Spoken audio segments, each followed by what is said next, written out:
నమస్కారం. డాక్టర్ స్వతంత్ర కార్యక్రమానికి స్వాగతం. హెచ్ఐవి అంటే ఏంటి? హెచ్ఐవిని ఎలా గుర్తుపట్టాలి? హెపటైటిస్ బి అంటే ఏంటి? హెచ్ఐవి వస్తుందా? హైపర్స్ని ఎలా గుర్తుపట్టాలి అనే వాటిపై ఆరోగ్య సంబంధిత సమస్యలకు పరిష్కారం తెలియచేయడానికి మనతో ఉన్నారు హోమియోపతి రంగంలో 27 సంవత్సరాల అపార అనుభవం గడించిన ప్రముఖ వైద్య నిపుణులు, బెస్ట్ డాక్టర్ అవార్డు గ్రహీత డాక్టర్ మధు వారణాసి గారు మనతో ఉన్నారు. మరి వీటిపైన మీకు గనక ఎలాంటి డౌట్స్ ఉన్నట్టయినా సరే స్క్రీన్ పైన కనిపిస్తున్న నెంబర్కి కాల్ చేసినట్టయితే మీకు డాక్టర్ గారు చక్కటి పరిష్కారాలని తెలియజేస్తారు. నమస్కారం డాక్టర్ గారు. సార్, ఫస్ట్ హెచ్ఐవి అంటే ఏంటి సార్? జనరల్గా మనకేంటి అంటే హెచ్ఐవి అనేసరికి చాలామందిలో ఒక రకమైన భయం వచ్చేస్తుంది. ఎందుకంటే ఫిజికల్గా కావచ్చు, మెంటల్గా కావచ్చు, ఒక ప్యానిక్ క్రియేట్ అయిపోతుంది. అంటే ఇంకా లైఫ్లో మేమేమీ సాధించలేమేమో, అంటే మా లైఫ్ ఇక్కడితో అయిపోయిందనే ఫీలింగ్ చాలామందిలో ఉంటుంది. Majority patients 90% of patients, more than 90% మా దగ్గరికి వచ్చేవాళ్ళని చూస్తున్నాను కదా, ఇంకా మా లైఫ్ అయిపోయింది డాక్టర్ గారు, మేమేం చేయలేము, మాకు ఇట్లా పాజిటివ్ అని తెలిసింది అని చెప్పేసి భయపడుతుంటారు. అంటే ఇక్కడ ఏంటంటే హెచ్ఐవి వచ్చినంత మాత్రమే పెద్దగా భయపడాల్సిన అవసరం లేదు. ఎందుకంటే మీకు హెచ్ఐవి వచ్చినంత మాత్రం బ్రతకకూడదు, లైఫ్ థ్రెట్ ఉంటుంది, చనిపోతారు అనుకోవడం కూడా తప్పు. ఏదో పాజిటివ్ వచ్చినంత మాత్రాన మనకి అయిపోతుంది అనుకోవడం కూడా తప్పు మీకు. ఎందుకంటే హెచ్ఐవి వేరు, ఎయిడ్స్ వేరు అవుతుంది. మళ్ళీ ఇక్కడ మనకు హెచ్ఐవి అనేది హ్యూమన్ ఇమ్యూనో డెఫిషియన్సీ సిండ్రోమ్ అనమాట. ఇదేంటంటే హెచ్ఐవి వైరస్ అనమాట. ఈ వైరస్ని మనం ఏంటంటే బాడీలోకి ఎంటర్ అయినప్పుడు దాన్ని మనం హెచ్ఐవిగా గుర్తిస్తాం. మనకు హెచ్ఐవి వైరస్ పాజిటివ్ వచ్చిందని చూస్తాం. హెచ్ఐవి 1, హెచ్ఐవి 2 అని చూస్తుంటాం కదా బ్లడ్ టెస్ట్లో కూడా. అవి పాజిటివ్ వచ్చినప్పుడు హెచ్ఐవి వైరస్ ఎంటర్ అయ్యిందని అర్థం అనమాట. మనకి ఇక్కడ ఏంటంటే చాలామందికి ఏంటి హెచ్ఐవి ఎంటర్ అయ్యింది, మాకు బాడీలో వచ్చేసింది అంటే ఇంకా మేము ఫైనల్గా చనిపోతాము, ఇంకా మాకు దేనికి పనికిరాదని చెప్పి చాలామంది ఇంకా విత్డ్రా అయిపోతారు, సొసైటీలో విత్డ్రా అయిపోతారు. అంటే వీళ్ళు ఏంటంటే మన దగ్గరికి వచ్చిన వాళ్ళు ఒక రకమైన ఫిలాసాఫికల్గా మాట్లాడుతుంటారు. సార్, ఇంకా మేము చనిపోతాం కదా, ఇంకా దానికోసం ట్రీట్మెంట్ ఎందుకు తీసుకోవాలి? ఓకే, తీసుకున్నప్పుడు ఎన్ని సంవత్సరాలు బతుకుతాను నేను, నా ఫ్యామిలీని వదిలేయాలి కదా, నాకు పిల్లలు ఇవన్నీ దూరం ఉండాలి కదా, వాళ్ళతో ఏమీ చేయకూడదు కదా అనే ఆలోచన చాలామందిలో ఉంటుంది. బట్ ఇక్కడ ఏంటంటే మనకు హెచ్ఐవి గురించి పూర్తి అవగాహన తప్పనిసరిగా ఇప్పుడు బాగా అవేర్నెస్ ఉంది. ప్లస్ ఎక్కడ చూసినా మీకు ఇన్ఫర్మేషన్ దొరుకుతుంది. డాక్టర్సే చెప్తున్నారు, నెట్లో కావచ్చు, ఎక్కడ చూసినా మీకు హెచ్ఐవి అని కొడితే మెజారిటీ డాక్టర్స్ చాలామంది ఒక ఒపీనియన్ దానిపైన చెప్పేవాళ్ళు చాలామంది ఉన్నారు. బట్ నేను చెప్పేది ఒకసారి హెచ్ఐవి అని మీకు తెలిసిన తర్వాత అంతగా మీరు భయపడకుండా అసలు ఒక మంచి డాక్టర్ను కనుక కన్సల్ట్ అయ్యి, ఏంటి నా ప్రాబ్లం ఏంటి, నేను ఎన్ని సంవత్సరాలు బతుకుతాను, నాకు ఎన్ని కాంప్లికేషన్స్ ఉంటాయి, ఫ్యూచర్లో రిస్క్ ఫ్యాక్టర్స్ ఏమైనా ఉంటాయా, నేను మ్యారేజ్ చేసుకోవచ్చా, పిల్లలకి అనొచ్చా, ఇవన్నీ కూడా మీరు డాక్టర్తో ఓపెన్గా డిస్కస్ చేయాలి. ఓపెన్గా డిస్కస్ చేసేప్పుడు మనకి ఏమవుతుందంటే దానిపైన ఒక భయం పోతుంది, ఆందోళన పోతుంది. మనం బ్రతకడానికి ఎలాంటి ఇబ్బంది లేకుండా తమ యాక్టివిటీస్ని చేసుకోగలుగుతాం. ఎందుకంటే రొటీన్ యాక్టివిటీస్కి ఎప్పుడు కూడా డిస్టర్బెన్స్ ఉంటుంది హెచ్ఐవిలో. చాలామంది ఏమనుకుంటారు, ఈరోజు హెచ్ఐవి పాజిటివ్ వచ్చిందని తెలుస్తుందని ఇంకా నా లైఫ్ అయిపోయింది, ఇంక నేను దేనికి పనికిరానని ఆలోచనలో ఉంటారు. బట్ ఇది తప్పిది. మీ పని మీరు చేసుకోవచ్చు, మీ ఫ్యామిలీకి రోల్ మీ రెస్పాన్సిబిలిటీస్ చేసుకోవచ్చు, మీ ఫ్యామిలీని చూసుకోవచ్చు, అన్నీ చేయొచ్చు అన్నమాట. బట్ ఇక్కడ ఏంటంటే పాజిటివ్, మీరు ఈ పాజిటివ్ కేసుని ఎలా తగ్గించుకోవాలి, ఎలాంటి కాంప్లికేషన్స్ రాకుండా ఎలా చేసుకోవాలి, క్వాలిటీ ఆఫ్ లైఫ్ ఎలా ఇంప్రూవ్ చేసుకోవాలి, ఎక్స్టెన్షన్ ఆఫ్ లైఫ్ ఎలా ఉండాలి, మన లైఫ్ ఎలాంటి ఇబ్బంది లేకుండా 70 సంవత్సరాలు కూడా బతకగలుగుతారు. పెద్ద బాధ ఏం లేదు దాని గురించి. అంతేగాని 20 ఇయర్స్లో హెచ్ఐవి పాజిటివ్ వస్తే నేను 21లో చనిపోతాను అనుకోవడం తప్పు అనమాట. ఈవెన్ 60 ఇయర్స్ బతకచ్చు, 70 ఇయర్స్ కూడా బతకచ్చు. అందువల్ల మీకు ఏంటంటే హెచ్ఐవి పైన పూర్తి అవగాహన ఉన్నప్పుడు తప్పనిసరిగా దాని గురించి పరిష్కారము దొరుకుతుంది, భయపడిన అవసరం కూడా లేదు. ఓకే డాక్టర్ గారు, నిజంగా మీరు చెప్పినట్టుగానే హెచ్ఐవి పాజిటివ్ అని తెలియగానే చాలామంది మెంటల్గా చాలా డిస్టర్బ్ అవుతూ ఉంటారు. మరి హెచ్ఐవి ఫస్ట్ స్టేజ్లో ఉన్నప్పుడు వాటి లక్షణాలు ఎలా ఉంటాయి, మరి వాటిని ఎలా ఎదుర్కోవాలంటారు? జనరల్గా చాలామందికి ఏంటంటే హెచ్ఐవి ఒకసారి ఎంటర్ అయిన తర్వాత ఆ సిమ్టమ్స్ కూడా గుర్తుపట్టలేరు చాలామంది కూడా. ఎందుకంటే మన దగ్గరికి వచ్చే పేషెంట్స్ అందరూ కూడా ఏంటంటే మ్యాక్స్ ఒక స్టేజ్ దాటిన తర్వాత ఇంకా ఎయిడ్స్లో కన్వర్ట్ అయిన తర్వాత వస్తారు. అంటే ఇంకా మన దగ్గర వచ్చినప్పుడు కానీ ఇంకా లాస్ట్ స్టేజ్ వాళ్ళు ఎక్కువ మంది ఉంటారు. హెచ్ఐవి కన్వర్ట్ ఎయిడ్స్లో కన్వర్ట్ అయిపోయింది, ఇంకా నా లైఫ్ స్పాన్ చాలా తక్కువగా ఉంది కాబట్టి నేను ఇంకా బతికే చాలా కష్టం కాబట్టి అప్పుడు మీకు ఆల్టర్నేటివ్స్ వెతుకుతుంటారు. మంచి డాక్టర్ ఎవరున్నారు, వెళ్తే తగ్గుతుందా లేదా అని వెతికేసి అప్పుడు ఆ స్టేజ్లో మన దగ్గరికి వస్తుంటారు. సో నేను చూసిన కేసులు అన్నీ ఆల్మోస్ట్ హెచ్ఐవి కంటే కూడా ఎయిడ్స్లో కన్వర్ట్ అయిన వాళ్ళని చూసాను ఎక్కువ మంది. హెచ్ఐవి వాళ్ళు కూడా చూశాను, బట్ స్టేజ్ దాటిన తర్వాత అనమాట, అంటే సిమ్టమ్స్ డెవలప్ అయిన తర్వాత వచ్చిన వాళ్ళందరూ కూడా. బట్ ఇక్కడ ఏంటంటే హెచ్ఐవి అన్నప్పుడు మీకు ఫస్ట్ స్టేజ్ అని గుర్తుపట్టడం చాలా ఇంపార్టెంట్. అది చాలామంది పేషెంట్స్కి తెలియడం లేదంటే అవేర్నెస్ లేకపోవచ్చు, ఒక రకమైన హెసిటేషన్ కావచ్చు చెప్పుకోవడానికి, అంటే మేము వెళ్తున్నాము అని చెప్పుకోవడానికి కావచ్చు, అది వెళ్ళి వచ్చామని చెప్పడానికి కూడా కొంచెం హెసిటేట్ కావచ్చు. 10 మందికి చెప్పుకోలేరు కాబట్టి వాళ్ళు మాకు ఇట్లా వెళ్ళాము అనే ఆలోచన కూడా ఎవరికి రాదు కాబట్టి వాళ్ళు దాంతో పెద్దగా పట్టించుకోకుండా వదిలేస్తారు. బట్ ఇక్కడ ఏంటంటే హెచ్ఐవి ఫస్ట్ స్టేజ్లో మనం గుర్తుపట్టేయచ్చు. పేషెంట్కి ఏంటంటే వచ్చిందా లేదని గుర్తుపట్టుకోవచ్చు మనం. బట్ ఎప్పుడు అని ఎలా గుర్తుపడతామని అడిగితే కనుక ఏ పేషెంట్ అయినా ఎక్స్పోజ్ అయినప్పుడు, సెక్సువల్గా ఎక్స్పోజ్ అయినప్పుడు, అంటే అది వితౌట్ ఎనీ ప్రికాషన్స్ లేకుండా వెళ్తాక సేఫ్టీ ఏమి లేకుండా ఎక్స్పోజ్ అయినప్పుడు అప్పుడు ఆ పేషెంట్ ఫస్ట్ సిమ్టమ్ గుర్తుపెట్టుకోవాలి. అంటే నేను అంటే వాంటెడ్గా బయట పోయి వెళ్ళొచ్చాను కాబట్టి, ఎక్స్పోజ్ అయ్యాను కాబట్టి నేను ఇప్పుడు ఏవైనా సిమ్టమ్స్ రావడానికి ఆస్కారం ఉంటుందని కూడా తెలుసుకోవాలి. కానీ ఇక్కడ మీకు ఏమవుతుందంటే పేషెంట్ వెళ్ళిన తర్వాత, అంటే ఎక్స్పోజ్ అయిన తర్వాత, సెక్సువల్గా ఎక్స్పోజ్ అయిన తర్వాత ఎవరితోనా, అప్పుడు ఏమవుతుందంటే మీకు ఫస్ట్ 1 to 4 weeks కొన్ని సిమ్టమ్స్ మాత్రమే డెవలప్ అవుతాయి. అందరికీ అన్ని సిమ్టమ్స్ డెవలప్ కావు. బట్ ఈ సిమ్టమ్స్ కూడా మీకు పేషెంట్లో కామనెస్ట్ సిమ్టమ్స్ ఏమి, ఫ్లూ సిమ్టమ్స్ కనిపిస్తాయి. ఫ్లూ సిమ్టమ్స్ అంటే మనకు జ్వరం వస్తే మనకి ఎలా సఫర్ అవుతామో అలాంటి సిమ్టమ్సే ఉంటాయి first 1 to 4 weeks patient expose అయిన తర్వాత. బట్ ఇక్కడ ఏంటంటే ఏ పేషెంట్ అయినా 7 లక్షణాలు మనం గుర్తుపెట్టుకోవాలి తప్పనిసరిగా. 7 లక్షణాలు ఏంటంటే ఫ్రీక్వెంట్గా ఫీవర్ వస్తూ ఉన్నా కూడా, నెంబర్ 1 ఫస్ట్ సిమ్టమ్ ఫీవర్ వస్తూ ఉంది పేషెంట్కి అనుకున్నప్పుడు తప్పనిసరిగా పేషెంట్ ఎక్స్పోజ్ అయినారని తెలిసినప్పుడు మాత్రం డాక్టర్ని కలవాలి. నెంబర్ 2 సిమ్టమ్ బాడీ స్వెట్టింగ్ లాగా రావడం, చెమట్లు పట్టినట్టుగా ఉండడం, రాత్రిపూట నైట్ స్వెట్స్ ఉంటాయి, రాత్రిపూట స్వెట్స్ రావడం, బాడీ అంతా వీక్గా అనిపించడం, ఇలాంటి సిమ్టమ్లు కూడా పేషెంట్ కనిపిస్తుంటే మాత్రం తప్పనిసరిగా డాక్టర్ను అప్రోచ్ కావాల్సిందే. 3వ సిమ్టమ్ ఫీవరిష్నెస్తో పాటు బాడీ పెయిన్స్. అంటే ఈ బాడీ పెయిన్స్ అంటే పచ్చిగా మీకు మామూలుగా మనకి ఫ్లూ వచ్చినప్పుడు, జ్వరం వచ్చినప్పుడు ఎలా ఉంటాయి బాడీ సిమ్టమ్స్, అలాంటి బాడీ పెయిన్స్ ఉంటాయి. ఒక రకంగా పచ్చిగా అనిపిస్తూ ఉంటుంది బాడీ అంతా కూడా. ఇలాంటి సిమ్టమ్స్ కూడా మీకు కనిపిస్తున్నప్పుడు తప్పనిసరిగా డాక్టర్ని అప్రోచ్ కావాలి. 4th symptom sore throat pain ఇలాంటివి ఉన్నప్పుడు, పేషెంట్కి మింగుతున్న నొప్పిగా ఉంది, థ్రోట్ ఇన్ఫెక్షన్ లాగా ఉంది, థ్రోట్ పెయిన్ లాగా ఉంది, ఇబ్బందిగా ఉందనే మాత్రం ఆ సిమ్టమ్స్ కూడా మనం నెగ్లెక్ట్ చేయడానికి ఛాన్స్ లేదు. అప్పుడు కూడా డాక్టర్ని తప్పనిసరిగా కలవాల్సి వస్తుంది. అంటే ఇవన్నీ కూడా ఏంటంటే మీరు ఎక్స్పోజ్ అయి ఉంటే మాత్రం, అంటే అందరికీ కాదు, ఎక్స్పోజ్ అయి ఉంటే, అంటే సెక్సువల్గా ఎక్స్పోజ్ అయిన పేషెంట్కు ఈ సిమ్టమ్స్ డెవలప్ అయితే మాత్రం. 5 సిమ్టమ్స్ వీక్నెస్గా ఉండడం, పేషెంట్ వీక్నెస్ ఫీల్ అవుతుంటాడు. అంటే నాకు ఏదో తెలియని ఫెటిగ్ వస్తూ ఉంది, అలసటగా ఉంది, ఏ పని చేయలేకపోతాను అనిపిస్తే మాత్రం తప్పనిసరిగా డాక్టర్ని అప్రోచ్ కావాలి. ఎందుకంటే అంతవరకు హెల్తీగా ఉన్న పేషెంట్ ఇప్పుడు వీక్నెస్తో సఫర్ అవుతున్నాడంటే ఆ సిమ్టమ్ హెచ్ఐవి వైరస్ ఎంటర్ అయిందని చెప్పడానికి ఛాన్స్ ఉంటుంది మీకు. నెంబర్ 4 ఏమైనా లింఫ్ గ్లాండ్స్ ఎన్లార్జ్ అయినప్పుడు, అంటే లింఫ్ గ్లాండ్స్ అంటే మీకు ఎటు మెడ దగ్గర కానీ ఎక్కడైనా కానీ గడ్డలకు కొంచెం వాపులు స్వెల్లింగ్స్ వస్తుంటాయి.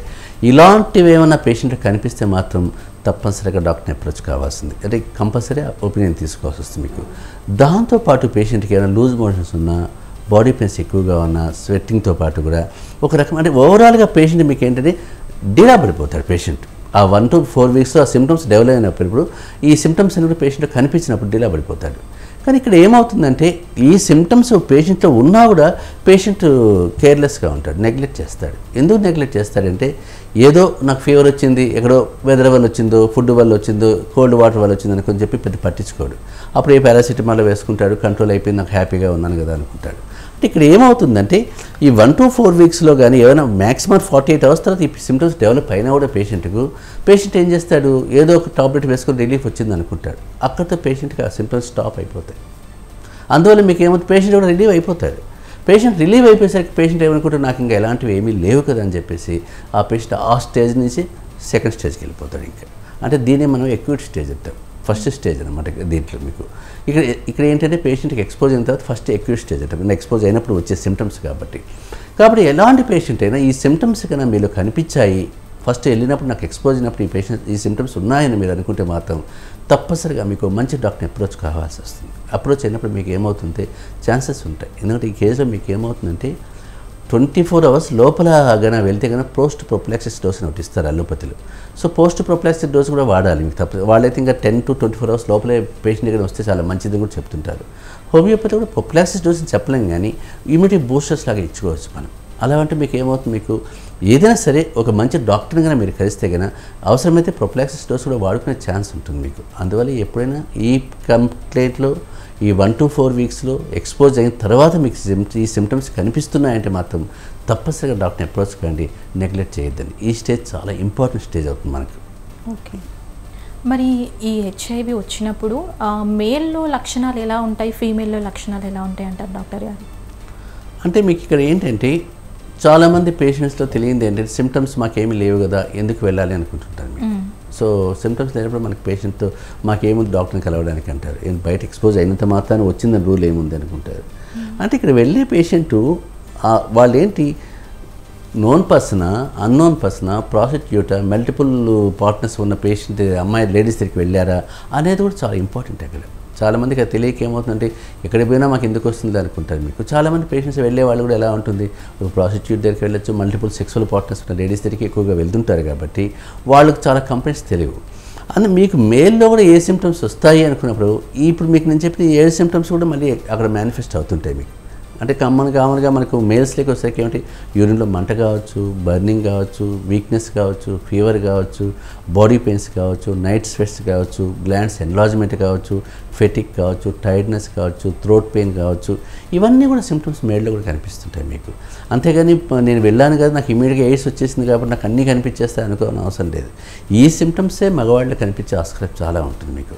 అందువల్ల మీకు ఏంటంటే యూరిన్లో మంట ఏం లేదు కదా, నాకంటే యూరిన్లో మంట రావాలని రూల్ ఏం లేదు అక్కడ. ప్రతి ఒక్కటి యూరిన్లో మంట రావాలేదు అంటే మీకు హెచ్ఐవిలో మంట రావాలని రూల్ ఏం లేదు. ఈ గనేరియాను ఇలాంటి ఇన్ఫెక్షన్స్ ఏమంటే రావడానికి ఆస్కారం ఉంటుంది. బట్ హెచ్ఐవిలో మీకు యూరిన్ మంట పైన మనం పెద్దగా ఫోకస్ చేయాల్సిన అవసరం లేదు. అందువల్ల మీకు ఏంటంటే చాలామంది పేషెంట్స్ ఏమంటారు నాకేమి యూరిన్లో బర్నింగ్ లేదు, మంట లేదు, ఏమీ లేదు కాబట్టి ఎందుకు డాక్టర్ని కలవాలి అనుకుంటారు. బట్ నేను చెప్పిన ఈ ఫస్ట్ మెజారిటీ సిమ్టమ్స్లో కూడా మీకు మెజారిటీ మగవాళ్ళలో ఈ సిమ్టమ్సే కనిపిస్తుంటాయి. చాలామంది పేషెంట్స్ మనకు చెప్పిన కంప్లైంట్స్లో నాకు బాడీ పెయిన్స్ వచ్చాయి డాక్టర్ గారు అని చెప్తుంటారు. ఫీవర్ రెగ్యులర్గా వస్తూ ఉంది, ఫీవరిష్గా ఉంటుంది. అది కూడా మీకు లో ఫీవర్, మరి వాడు ఏదో 103, 104తో సఫర్ అయిపోడు. 100, 101 దగ్గర లో ఫీవర్ కనిపిస్తూ ఉంటుంది. అంటే పేషెంట్లో ఒక ఫీవరిష్ ఫీలింగ్ ఉంటుంది, అంటే ఇటు పట్టుకుంటే వేడిగా ఉంది నా బాడీ అని తెలిసిపోతూ ఉంటుంది మీకు. అలాంటి ఫీవర్ ఉన్న హెడేక్, మైల్డ్ హెడేకే ఉంటుంది, డిస్కంఫర్ట్ ఉంటుంది దానివల్ల. అంటే ఏ పని చేసుకోలేడు, హెడేక్ ఏదో తలంతా బరువుగా ఉంది ఏంటబ్బా అనిపిస్తూ ఉంటుంది. ఈ సిమ్టమ్తో కనిపిస్తుంది మగవారు ఎక్కువగా. దాంతోపాటు బాడీ పెయిన్స్ అంటే పచ్చిగా ఉంటాయి. పచ్చిగా ఉంది అంటే ఎలా, మనం ఎక్కువ పని చేసి అలసిపోయినప్పుడు బాడీ పెయిన్స్ ఉంటాయి కదా, ఆ సోర్నెస్ ఫీలింగ్ ఉంటుంది పేషెంట్లో. అలాంటి సోర్నెస్ ఫీలింగ్ ఉన్నా కూడా పేషెంట్ కూడా గుర్తుపట్టాల్సి వస్తుంది. ప్లస్ థ్రోట్ పెయిన్ ఒకటి ఉంటుంది. ఈ థ్రోట్ పెయిన్ కూడా మనకి పేషెంట్కు వెళ్ళి వచ్చిన తర్వాత మగవాళ్ళు చాలామంది చెప్పేవాళ్ళు నాకు గొంతులో మింగుడు పడండి డాక్టర్ గారు, ఇబ్బందిగా ఉంది, పట్టేస్తూ ఉంది అంటుంటారు. జనరల్గా ఆ సిమ్టమ్ కూడా కామన్గా వాళ్ళ ఇంటర్ప్రిటేషన్ అలానే ఉంటుంది. పట్టుకుంటూ ఉంది, నొప్పిగా ఉంది, తింటుంటే ఇబ్బందిగా ఉంది అని చెప్తుంటారు. అది కూడా మీకు ఆ సిమ్టమ్ మగవాళ్ళు కనిపిస్తుంటుంది.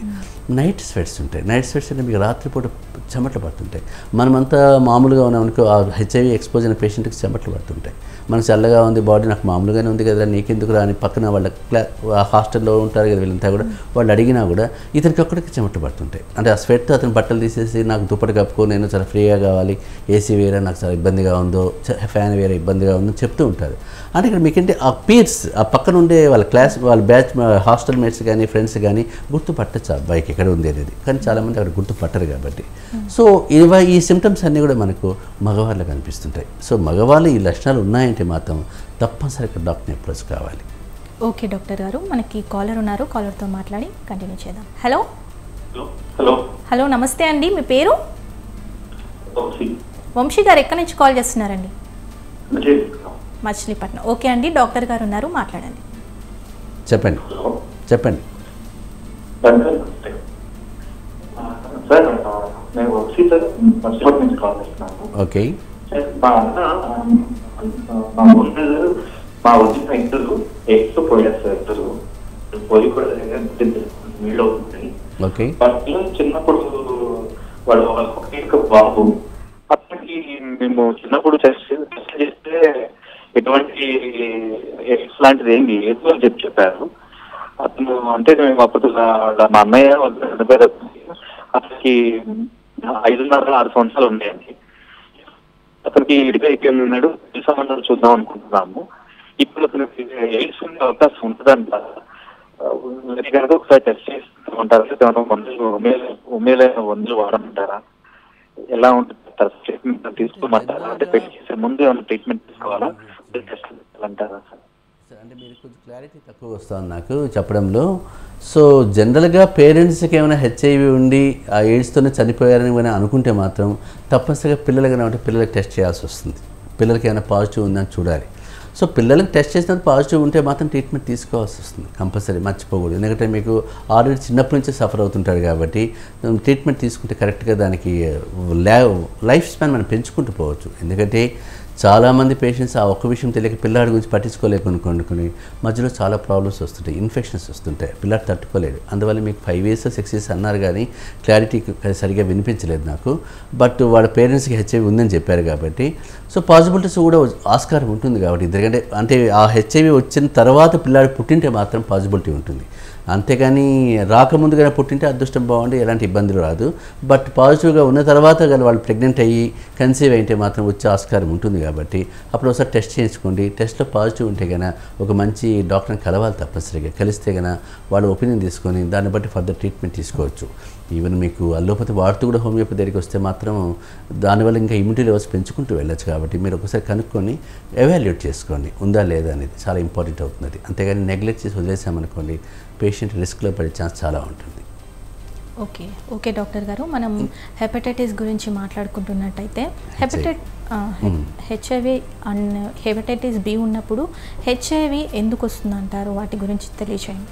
అంటే మీకు జనరల్గా ఇప్పుడు మనం ఇంతకుముందు కూడా మాట్లాడాం కదా, హెచ్ఐవికి మేల్ సిమ్టమ్స్ కూడా చెప్పేసాం కదా, ఫీమేల్ సిమ్టమ్స్ కూడా కొన్ని ఉంటుంది. అది కూడా మనం తెలుసుకుంటే కన్నా అప్పుడు ఈజీగా అర్థమవుతుంది కదా కేసు ఏంటి అనేది. సో మనకు మేల్ సిమ్టమ్స్ ఇప్పుడు నేను చెప్పినవే ఉన్నాను కదా, ఇంకా లేడీస్లో వచ్చేసరికి చాలామందికి సిమ్టమ్స్ వాళ్ళకి వేరుగా ఉంటాయి. అందువల్ల మీకు ఏమవుతుంది మీకు అంటే ఫీమేల్స్లో వచ్చే సిమ్టమ్స్ కూడా మేము ఎలా గుర్తుపట్టాలని మీరు అడుగుతారు చాలామంది. ఎందుకంటే మీకు వాళ్ళు బయట పడలేరు కాబట్టి. అంటే వాళ్ళు ఏంటంటే విక్టిమ్స్ అవుతారు. విక్టిమ్స్ ఎందుకు అవుతారంటే హస్బెండ్ బయట పోవడం వల్ల వాళ్ళ ఇంటికి వచ్చి మళ్ళీ వాళ్ళ వైఫ్తో కలవడం వల్ల ఆమె విక్టిమ్ అయిపోతుంది ఆటోమేటిక్గా. ఆమె తెలియకుండానే పాజిటివ్ అయిపోతుంది. కానీ ఇక్కడ ఏంటంటే చాలామందికి హస్బెండ్స్ ఏంటంటే వాళ్ళ బయట వెళ్ళిన తర్వాత వచ్చేసి మళ్ళీ వాళ్ళు మిస్సెస్తో వాళ్ళు కలుస్తుంటారు. అలా ఈ కాంటాక్ట్ పెట్టుకుంటూ ఉంటారు, ఫిజికల్ కాంటాక్ట్. అంటే తెలిసి పెట్టుకోవచ్చు, తెలియక పెట్టుకోవచ్చు. ఎందుకంటే మీకు ఏమవుతుందంటే మాకేమీ లేదు ఎందుకు వచ్చిందని చెప్పి 1 week టైంలో మళ్ళీ నార్మల్గానే ఉన్నాం కదని చెప్పేసి ఎసిమ్టమాటిక్గా ఉంటారు కాబట్టి ఎందుకు నేను చూస్తుంటారు. బట్ ఫిమేల్స్లో కూడా మీకు ఏంటంటే ఎప్పుడైనా మీకు ఈ సిమ్టమ్స్తో పాటు ఇప్పుడు నేను చెప్పిన సిమ్టమ్స్ కూడా సేమ్ అవే ఉంటాయి. Fever, headache, body pains, glands enlargement కావచ్చు, నైట్ స్వెట్స్ కావచ్చు, టైర్డ్నెస్ కావచ్చు. దాంతోపాటు వీళ్ళకి ఏమంటే పీరియడ్స్లో చేంజెస్ కనిపిస్తుంటాయి, మెన్స్ట్రువల్ హిస్టరీలో చేంజెస్ కనిపిస్తుంటాయి. పీరియడ్స్ హెవీ బ్లీడింగ్ కావడం కానీ, వైట్ డిశ్చార్జ్ కావడం కానీ, యూరిన్ మంటగా ఉండడం కానీ, యూరిన్ పోస్తుంటే ఇబ్బందిగా ఉండడం కానీ, తర్వాత స్మెల్ రావడం కానీ యూరిన్లో కానీ, వైట్ డిశ్చార్జ్ కూడా అఫెన్సివ్ ఓడర్తో ఉండడం కానీ, ఒక ఈస్ట్ లైక్ ఇన్ఫెక్షన్స్ వస్తుంటాయి. ఇలాంటి సిమ్టమ్స్ ఏమైనా కనిపిస్తున్నాయి అంటే మాత్రం అప్పటి వరకు హెల్తీగా ఉన్న నేను ఎందుకు ఇప్పుడు ఇలా అవుతున్నానని మాత్రం అనుకుంటే మాత్రం తప్పనిసరిగా వాళ్ళ హస్బెండ్ను సస్పెక్ట్ చేయాల్సి వస్తుంది. అక్కడ అంటే హస్బెండ్ అంటే కాంటాక్ట్ ఎక్కడ ఉందని మాత్రం గుర్తుపట్టాల్సి వస్తుంది. హెచ్ఐవి సిమ్టమ్స్ ఏమైనా కనిపించవచ్చు. ఎప్పుడైనా సరే మేల్ అయినా సరే ఫీమేల్ అయినా సరే బయట ఎక్స్పోజర్ ఉంది, ఫిజికల్ కాంటాక్ట్ ఉంది అని తెలుసుకున్నప్పుడు మాత్రము ఈ సిమ్టమ్స్ కనిపిస్తే మాత్రం తప్పనిసరిగా డాక్టర్ని అప్రోచ్ కావాలి. అంటే ఫీమేల్ సిమ్టమ్స్లో మీకు కొంచెం క్లారిటీ ఎక్కువ కనిపిస్తుంది మేల్ సిమ్టమ్స్ కంటే కూడా. అందువల్ల మీకు యూరిన్లో కనిపిస్తున్నాయి ఈ ప్రాబ్లమ్స్ అన్నీ కూడా. కాబట్టి యూరిన్లో ఎలాంటి చేంజెస్ ఉన్నా, మెన్సెస్లో చేంజెస్ ఉన్నా, స్టమక్లో పెయిన్ వస్తున్నా, లోవర్ అబ్డామెన్లో వైట్ డిశ్చార్జ్ అవుతున్నా కూడా తప్పనిసరిగా డాక్టర్ని అప్రోచ్ కావాలి. అప్పుడు మీకు హెచ్ఐవితో పాటు వేరే ఇన్ఫెక్షన్స్ ఏమైనా ఉన్నాయని కూడా మీకు ఎవాల్యుయేట్ చేసుకోవడానికి ఆస్కారం ఉంటుంది. ఓకే డాక్టర్ గారు, మనకి కాలర్ ఉన్నారు, కాలర్తో మాట్లాడి కంటిన్యూ చేయండి. హలో, నమస్తే శ్రీనివాస్ గారు, ఎక్కడి నుంచి కాల్ చేస్తున్నారండి? ఓకే అండి, డాక్టర్ గారు ఉన్నారు, మాట్లాడండి. చెప్పండి. చెప్పండి. ఇప్పుడు నేను సంవత్సరం కిందటండి నాకు కొంచెం యూరిన్ కలర్ మారిందేనండి, కామెడీ టెస్ట్ చేయించాను సార్. ఓకే. కామెడీలో టెస్ట్ చేయించాను సార్. ఓకే. 1 point కామెడీలో వచ్చినాయి సార్. కామెర్లా? కామెడీలో వచ్చినాయి సార్. గ్యాస్ట్రాంటాలజిస్ట్ దగ్గరికి వెళ్ళాను సార్, ఉన్న దగ్గరలో బెస్ట్ డాక్టర్ దగ్గరికి వెళ్ళాను సార్. వెళ్తే అండి ఆయన మొత్తం వైరల్ ఇవన్నీ చేయించారు సార్ టెస్ట్లు అన్నీ. అందులో హెపటైటిస్ బి వచ్చింది సార్. ఓకే. హెపటైటిస్ బి వచ్చిందండి, ప్యాస్కేర్ ల్యాబ్కి గట్రా అన్ని పంపించారు సార్. ఓకే. దాంట్లో కూడా ఏమీ లేదు, ఆల్రెడీ ఎంటర్ అయిందని వచ్చింది సార్. ఓకే. నాకు భయం పట్టేసుకుందండి, ఏంటి సార్ దీనికి మందులు జనరల్గా?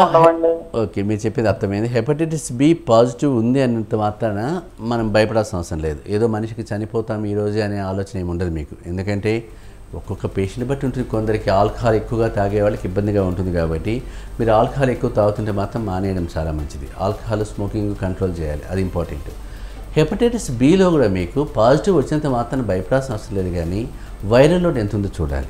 వైరల్ లోడ్ని బట్టి మనము నెక్స్ట్ ఫ్యూచర్ రిస్క్ ఫ్యాక్టర్స్ ఎలా ఉంటే చెప్పగలుగుతాం. సపోజ్ హెవీగా ఎక్కువగా వైరల్ లోడ్ ఉందనుకుంటే ఫ్యూచర్లో లివర్ క్యాన్సర్, లివర్ ఫెయిల్యూర్ రావడానికి ఆస్కారం ఉంటుంది అని చెప్పడానికి ఉంటుంది. అందువల్ల అంటే వస్తుందనేం కాదు, ప్రతి ఒక్కరికి రావాలని రూల్ ఏం లేదు హెపటైటిస్ బిలో. ఎందుకంటే మనం చూసిన కేసులో ఇప్పుడు 1 కోటి వైరల్ లోడ్ ఉన్నా కూడా నా పేషెంట్కి ఏం కాలేదు, ట్రీట్మెంట్ ఇచ్చాము, వైరల్ లోడ్ నార్మల్గా తీసుకొచ్చేసాం కాబట్టి ఇబ్బంది ఏం రాలేదు. అలాంటప్పుడు మీకు ఏం పెద్దవారి అవసరం లేదు. బట్ ఇక్కడ ఏంటంటే మీరు వైరల్ లోడ్ ఎంత ఉందో ఒకసారి చెక్ చేయించుకోండి. ఆ వైరల్ లోడ్ బట్టి మన ట్రీట్మెంట్ పార్ట్ ఉంటుంది. అంతేగాని మీరు హెపటైటిస్ వచ్చింది కదా అని ఇంట్లో కూర్చొని పెద్దగా భయపడాల్సిన అవసరం లేదు. ప్లస్ మీ మిస్సెస్కు పిల్లలకు కూడా ఒకసారి వ్యాక్సిన్ వేయించేసేయండి. ఆమెకు కూడా పాజిటివ్ ఉందో లేదో చూడండి. వాళ్ళకి నెగిటివ్ ఉంటే మాత్రం 3 వ్యాక్సిన్స్ వేయించేది, అందరికీ వ్యాక్సిన్ వేయించేయండి. 3 వ్యాక్సిన్స్ వేయాల్సి వస్తుంది, 3 డోసులు వేసుకోవాలి. అది వాళ్ళకి వేయాలి. మీరు వాళ్ళు వేస్తే వాళ్ళు సేఫ్ జోన్లోకి వెళ్తారు ఇబ్బంది లేకుండా. అప్పుడు మీరు ఒక్కరే సఫర్ అవుతారు. అంతేగాని ఏం కాదులే అని చెప్పి మళ్ళీ ఉంటే వాళ్ళకు కూడా వచ్చే ఛాన్స్, మీ మిస్సెస్కి వచ్చే ఛాన్స్ ఉంటుంది. పిల్లలు పుట్టకపోతే మాత్రం వాళ్ళకు కూడా వచ్చే ఛాన్స్ ఉంటుంది. కాబట్టి మీరు ఏంటంటే ఏదైనా సరే మీ మిస్సెస్ని ముందు టెస్ట్ చేయించుకోండి, 3 డోసెస్ వేయించుకోండి. పాజిటివ్ ఉంటే మాత్రం ట్రీట్మెంట్ ఇద్దరు వాడాల్సి వస్తుంది. మీకు కుదిరితే ఒకసారి ఆ రిపోర్ట్స్ తీసుకుని మీరు హైదరాబాద్కి రండి. ఎందుకంటే ఈ కేసులో నేను లోకల్ డాక్టర్ని చూపించుకోమని నేను చెప్పలేను. అంటే ఒక కమాండబుల్ డాక్టర్ ఉండాలా, ఒక సీనియర్ డాక్టర్ ఉండాలా, ఒక ఎక్స్పీరియన్స్డ్ డాక్టర్ ఉండాలి. ఇలాంటి కేసుల్లో రెగ్యులర్గా మనం చూసే కేసులు కాబట్టి మీరు ఒకసారి రిపోర్ట్స్ వస్తే కనుక పరిష్కారం చూపించవచ్చు. పెద్దగా భయపడాల్సిన అవసరం లేదు. ఓకే డాక్టర్ గారు, మరి హెచ్ఐవి పాజిటివ్ వచ్చిన వారికి ఏఆర్టీ లేకుండా హోమియోపతిలో ఎలాంటి ట్రీట్మెంట్ అందిస్తుంటారు? చాలామంది మనకేంటవుతుంటే హోమియోపతి వాడుతూ ఏఆర్టీ వాడచ్చా అని అడిగేవాళ్ళు ఉంటారు, ఏఆర్టీ లేకుండానే హోమియోపతి వాడచ్చా అని అడిగేవాళ్ళు చాలామంది ఉంటారు. 50-50 అటు ఇటు ఉన్నారు. ఇప్పుడు మన దగ్గరకు వచ్చే పేషెంట్స్ మెజారిటీ ఏఆర్టీ వచ్చిన వాళ్ళు ఎక్కువ మంది ఉంటారు. ఎందుకంటే ఆల్రెడీ అక్కడికి వెళ్ళొస్తారు కాబట్టి, డైరెక్ట్గా హోమియోపతికి వెళ్ళిపోవాలనే వాళ్ళు చాలా తక్కువ మంది ఉంటారు కాబట్టి. బట్ ఇక్కడ ఏంటంటే ఏఆర్టీ వాడి వచ్చిన వాళ్ళకు అయినా సరే, వాడని వాళ్ళకైనా సరే, నేను చూసిన కేసుల్లో ఏమవుతుంది, మీకు ఏఆర్టీ వాడిన CD4 కౌంట్ పెరగలేదని చాలామంది చెప్తుంటారు. చాలామంది పేషెంట్స్ మనకు వస్తారు మన దగ్గరికి. అంటే అందరికీ అలా అని కాదు, కొందరికి అటు కావచ్చు, కొందరికి ఇటు కావచ్చు. బట్ మన హోమియోపతి స్టార్ట్ చేసిన తర్వాత ఈవెన్ CD4 కౌంట్ చాలా ఫాస్ట్గా పెరిగింది కూడా చాలామంది పేషెంట్స్లో. బట్ ఇక్కడ ఏంటి CD4 కౌంట్ పెరిగింది అంటే ఏంటంటే లైఫ్ స్పాన్ పెరుగుతుంది అనమాట. లైఫ్ క్వాలిటీ ఆఫ్ లైఫ్ పెరుగుతుంది, ఎక్స్టెన్షన్ ఆఫ్ లైఫ్ పెరుగుతుంది. అంటే పేషెంట్కు కాంప్లికేషన్స్ ఏమీ రాకుండా ప్రొటెక్ట్ అవుతారు. ఇప్పుడు మనము చెప్పాల్సింది ఏంటంటే పేషెంట్స్ ఏమంటుంటారు మనకు, సార్ ఏఆర్టీ ట్రీట్మెంటు లేకుండా నేను హ్యాండిల్ చేయగలుగుతారా మీరని. ఏఆర్టీ ట్రీట్మెంట్ లేకుండా కూడా మనం హ్యాండిల్ చేస్తాం. ఎందుకంటారా, పేషెంట్ చాయిస్. అది పేషెంట్ మనం అడుగుతాం, నీకు ఇష్టం ఉంటే కంటిన్యూ చేయ, దానివల్ల నష్టం లేదు. నేను చేయలేను సార్, హోమియోపతి పైన డిపెండ్ అవుతా అంటే కూడా డిపెండ్ కమ్మని చెప్తాను. ఎందుకంటే మీకు ఎక్కడైనా అంటే అల్టిమేట్గా మనకు పేషెంట్ బతకడం ఇంపార్టెంట్. అది హోమియోపతి అల్లోపతి అనేది సెకండరీ పార్ట్ అవుతుంది. అంతేగాని నేను హోమియో డాక్టర్ని కాబట్టి నా హోమియోపతి నువ్వే వాడాలి, ఇంకే పతి వాడకూడదని చెప్పడం కూడా తప్పు. కాబట్టి అది ఇష్టం కూడా ఉండదు, నాకు అది నచ్చదు. ఎందుకంటే అలాంటి కేసులో నువ్వు బతకడం ఇంపార్టెంట్, కానీ నాకు నువ్వు వచ్చే ఫీజులో నేను బతకడం పెద్ద గొప్ప విషయం కాదు. కాబట్టి అది పెద్ద వచ్చేది కూడా పోయేది కూడా ఏమి ఉండదు దానివల్ల. ఇక్కడ ఏమవుతుందంటే మెజారిటీ హెచ్ఐవి వచ్చిన వాళ్ళంతా లో సోషియో ఎకనామిక్ స్టేటస్ వాళ్ళే ఉంటారు. ఎక్కువగా మందిరికి వచ్చిన వాళ్ళు బీద వాళ్ళే ఉంటారు పాపం. ఎందుకంటే మీకు వాళ్ళే సఫర్ అవుతారు ఎక్కువ. కొంచెం హై క్లాస్ పీపుల్ ఏమవుతుంది, కాన్ఫిడెన్షియాలిటీ మెయింటైన్ చేస్తుంటారు. సపరేట్గా పోయి ఎక్కడో ట్రీట్మెంట్ తీసేసుకొని తెలియకుండా ఉండిపోవచ్చు అనే ఫీలింగ్ కూడా ఉంటుంది. అఫోర్డబిలిటీ ఉండేవాళ్ళు కూడా. కాబట్టి వీళ్ళు ఏమంటే ఎటు కాకుండా మధ్యలో అయిపోతారు పాపం. అంటే ఒక డాక్టర్ దగ్గరికి పోలేరు, చెప్పుకోలేరు, అట్లనే ట్రీట్మెంట్కి వెళ్ళారు, భయపడిపోతుంటారు. అందువల్ల నేను ఇచ్చే అడ్వైజ్ ఏంటంటే ఏఆర్టీ ట్రీట్మెంట్ వాడినా నష్టం లేదు, హోమియోపతి మేము వాడతాం అనుకున్నా కూడా హోమియోపతి పైన డిపెండ్ అయ్యి ఎవాల్యుయేషన్ చేసుకుంటూ ఉండాలి. హోమియోపతి డాక్టర్ పైన డిపెండ్ అయ్యాగానే వదిలేయకూడదు. 3 మంత్స్కి ఒకసారి చెక్ చేసుకోవాలి CD4 కౌంట్, అది పెరుగుతుందా లేదా చూసుకోవాలి. ఏదంటే హోమియోపతి వాడుతున్నాను కాబట్టి పెరిగే ఉంటుంది అనుకోవద్దు, ఓవర్ కాన్ఫిడెన్స్ అయిపోతుంది. బై ఛాన్స్ 200 లోపల తగ్గింది అనుకుంటే పేషెంట్ కొలాప్స్ అయిపోతాడు. సో అప్పుడు ఆ డాక్టర్కి అందుకోసం ఆ నాలెడ్జ్ ఉండాలి, కమాండ్ ఉండాలి. అప్పుడు మీకు ఏమవుతుంది, ఏఆర్టీ లేకుండా మెయింటైన్ చేయొచ్చు, విత్ ఏఆర్టీ కూడా చేసుకోవచ్చు. 2 పాసిబిలిటీస్ ఉన్నాయి. ఏదైనా అల్టిమేట్గా పేషెంట్ బతకాలంతే మనకు. అది హోమియోపతి, అల్లోపతి, ఆయుర్వేదం సెకండరీ పార్ట్ అది. బట్ హోమియోపతిలో అయినా అల్లోపతిలో అయినా ఏదైనా సరే అల్టిమేట్గా మనం అతను సేవ్ చేయగలిగాం అనుకోండి, ప్రొఫెషనల్ సాటిస్ఫాక్షన్ ఉంటుంది, మనం సర్వీస్ మనం చేసిన దానికి కూడా జెన్యూనిటీ ఉంటుంది, అంతకంటే ఏముండదు. ఓకే, మరి హోమియోపతిలో ట్రీట్మెంట్ తీసుకోవడం ద్వారా ప్రాణాలకి ఎలాంటి ప్రమాదం లేకుండా ఉంటుందంటారా? అంటే మీకు హోమియోపతి తీసుకుంటే ప్రాణానికి ఏం భయం ఉండదు కదా, ఎందుకంటే హోమియోపతిలో మీకు అన్నీ వాడతాం కదా, కాఫ్ టు క్యాన్సర్ వరకు అన్ని మందులు వాడతాం కదా. ఇప్పుడు నేను చూసే కేసులు అన్నీ కూడా complicated cases, cancer, HIV, hepatitis B, herpes, psoriasis అన్నీ కూడా ఇంకా అన్ని చేతులు ఎత్తేసిన తర్వాత వచ్చిన వాళ్ళే మన దగ్గరికి వచ్చేవాళ్ళు. 90% మన దగ్గరికి వచ్చేవాళ్ళంతా అన్ని చోట్ల తిరిగి వచ్చిన వాళ్ళే ఉంటారు తప్ప ఫ్రెష్గా మీ దగ్గరికి జ్వరం కోసం వచ్చాను డాక్టర్ అని చెప్పే వాళ్ళు తక్కువ ఉంటారు. అందువల్ల ప్రాణానికి నష్టం ఏం లేదు. హోమియోపతి వల్ల బాడీ ఇమ్యూనిటీ లెవెల్స్ పెంచుకోవచ్చు. మీకు నాన్ ఇన్వేజివ్ ట్రీట్మెంట్, మీకు పెయిన్లెస్ ట్రీట్మెంట్ నిజం చెప్పాలంటే పేషెంట్కు ఇబ్బంది ఉండదు, సైడ్ ఎఫెక్ట్స్ తక్కువ ఉంటాయి, మైన్యూట్ డోసెస్ ఉంటాయి, ఎలాంటి ఇబ్బంది లేదు. అంటే పని చేసిందా చేస్తాయి, చేయకపోతే ఎక్స్క్రీట్ అయిపోతాయి కదా. మనిషిని ఇబ్బంది పెట్టి చంపేసే అంత ఇబ్బంది ఉండదు మనకు, అంటే దీనికి ఈ సైడ్ ఎఫెక్ట్స్ ఉంటాయని. కానీ ఇక్కడ మేము చెప్పేది ఏంటంటే అలా అని కదా హోమియోపతి విచ్చలవిడిగా వాడకూడదు, అబ్యూజ్ చేయకూడదు. కొందరు ఏం చేస్తారు, ఏదో బయట మెడికల్ షాప్లో తీసుకొచ్చి అది ఇది అని వేసేసుకుంటారు హోమియోపతి డ్రగ్స్, అలా చేయకూడదు. ఇష్టం వచ్చిన డ్రగ్స్ హోమియోపతి వాడిన కూడా దాని సైడ్ ఎఫెక్ట్స్ వచ్చేస్తాయి బాడీలో. ఎందుకంటే మీకు డోసేజ్ తెలియాలి, పవర్ తెలియాలి, పొటెన్సీ తెలియాలి, డ్రగ్ సోర్స్ ఏంటో తెలియాలి, డ్రగ్ ఆరిజిన్ తెలియాలి. ఇవేం తెలియకుండా ఏదో బాక్స్ తీసేసుకొని జ్వరం వచ్చిందని ఒక డ్రగ్, జలుబు చేసిన ఇంకో డ్రగ్ని వేసేసుకుంటారు చాలామంది. అది చాలా తప్పు. ఈవెన్ అలోపతి కూడా అట్లే వాడతారు చాలామంది కాబట్టి. బట్ ఇక్కడ ఏంటంటే హోమియో డాక్టర్ని కన్సల్ట్ చేయకుండా ఏ మెడిసిన్ వేసుకోకూడదు. ఇది ఒక క్వాలిఫైడ్ డాక్టర్గా నేను ఇచ్చే అడ్వైజ్ పేషెంట్స్కి. ఎందుకంటే లక్షల మంది నేను చూశాను పేషెంట్స్ని కాబట్టి చాలామంది పేషెంట్స్లో ఈ స్టేట్మెంట్ విన్నాను. కానీ ఇప్పుడే అవేర్నెస్ వచ్చింది చాలా పేషెంట్స్లో, లేదు డాక్టర్ని కలుద్దాం హోమియో డాక్టర్ అని. ఇంతకుముందు ఎలా ఉండేదంటే హోమియోపతి ఎవడైనా ఇస్తారులే, పక్కనైనా వాడేస్తారు, వీళ్ళు ఇస్తారు కదా వేసుకుందామని ఆలోచన ఉండేవాడు. ఇప్పుడు మీకు ఆ ఛాన్సెస్ పోయినాయి, మీకు ఆ టైప్ ఆఫ్ ట్రీట్మెంట్ కూడా తగ్గిపోయిందండి. ఎందుకంటే ఎండీ చేసిన వాళ్ళు, పిహెచ్డీ చేసిన వాళ్ళు కూడా హోమియోపతిలో వచ్చేసారు, ఒక స్పెషాలిటీస్ వచ్చేసారు. కాబట్టి సరైన డాక్టర్ని మీరు ఎంచుకొని కానీ ట్రీట్మెంట్ హోమియోపతి తీసుకోవాలి తప్ప ఇష్టం వచ్చిన వాడితే మాత్రం దాని సైడ్ ఎఫెక్ట్స్ ఉంటాయి. ఓకే, ఇందాక మన కాలర్ అడిగినట్టు హెపటైటిస్ బి ఉన్నప్పుడు, హెచ్ఐవి వచ్చినప్పుడు ఆ పేషెంట్ అనేవాళ్ళు ఎలాంటి ట్రీట్మెంట్ తీసుకోవాలంటారు డాక్టర్ గారు? అంటే మీ హెచ్ఐవి వచ్చినప్పుడు మీరు చెప్పేది? అవును. అంటే హెచ్ఐవి వచ్చింది అని తెలిసినప్పుడు మీకు స్టేజెస్ బట్టి చెప్పాను కదా, మీకు ఫస్ట్ స్టేజ్లో ఎసిమ్టమాటిక్గా ఉంటారు, ఏముండవు. సిమ్టమాటిక్ సిమ్టమ్స్ వచ్చినప్పుడు సిమ్టమ్స్ డెవలప్ అవుతాయి పేషెంట్లో. ఆ సిమ్టమ్స్ డెవలప్ అయినప్పుడు తప్పనిసరిగా పేషెంట్ చూసుకోవాలి. కానీ ఇక్కడ మెజారిటీ మనకి ఏమవుతుందంటే యాక్సిడెంటల్గా ల్యాబ్కి పోయి చెక్ చేయించుకునే వాళ్ళు కూడా ఎక్కువ మంది ఉంటారు. చేసుకుని మాకు హెచ్ఐవి పాజిటివ్ వచ్చింది అప్పుడు తెలిసిన వాళ్ళు చాలామంది ఉంటారు. ఎందుకంటే మీకు ఫస్ట్ స్టేజ్లో సిమ్టమ్స్ ఏమీ లేకపోతే కదా తర్వాత పేషెంట్లో ఆ సిమ్టమ్స్ డెవలప్ కావడానికి 10 years కావచ్చు, 5 years కావచ్చు, 15 years కావచ్చు, చెప్పలేము. ఈ 5 to 15 years పేషెంట్ ఏం చేస్తారు, మీకు ఇక్కడ తను ఎక్స్పోజ్ అయిపోతాడు అందరితో కూడా, వైఫ్తో అవుతాడు, బయట వాళ్ళతో అవుతాడు, అందరితో అవుతున్నాడు. సో ప్రతి ఒక్కరికి ఇతను క్యారియర్ అయిపోతాడు. క్యారియర్ అయిపోయి ప్రతి ఒక్కరికి అంటించేసి వచ్చేస్తున్నాడు పర్ఫెక్ట్. అంటే పేషెంట్ కూడా ఏంటంటే తెలియదు అనమాట హెచ్ఐవి ఉందనేది. ఈ పేషెంట్ ఎప్పుడైనా యాక్సిడెంట్గా ల్యాబ్కి వెళ్ళినప్పుడు అప్పుడు పాజిటివ్ అని తెలుస్తుంది, అప్పుడు భయపడిపోతారు, నాకు ఎప్పుడు వచ్చిందో తెలియదు ఇది అనేది. ఆ స్టేజ్లో మన దగ్గరికి పేషెంట్స్ వస్తుంటారు. ఆ స్టేజ్లో కూడా దాటి ఇంకా ఎయిడ్స్లోకి వెళ్ళిపోతారు. కాబట్టి అందువల్ల మీకు సరైన లెవెల్లో ట్రీట్మెంట్ తీసుకున్నప్పుడు పేషెంట్ లైఫ్ స్పాన్ పెరుగుతుంది. ఎయిడ్స్లోకి వెళ్ళిపోయి అంతా డీల్ అయిపోయిన తర్వాత ఇంకా నా CD4 కౌంట్ కూడా తగ్గిపోయింది అనుకుని వచ్చినప్పుడు పేషెంట్ కొలాప్స్ అయ్యే ఛాన్సెస్ ఎక్కువ ఉంటాయి. ఓకే, అది ఇంపార్టెంట్. అందువల్ల అది చూసుకొని లెవెల్ ఆఫ్ ట్రీట్మెంట్ చాలా ఇంపార్టెంట్ అవుతుంది. ఓకే డాక్టర్ గారు, హెచ్ఐవి గురించి అలాగే హోమియోలో చికిత్సా విధానాల గురించి చాలా విషయాలు తెలియజేశారు. ధన్యవాదాలు. ఇది ఇవాల్టి డాక్టర్ స్వతంత్ర కార్యక్రమం. మరో కార్యక్రమంలో మళ్ళీ కలుసుకుందాం. అప్పటి వరకు సెలవు.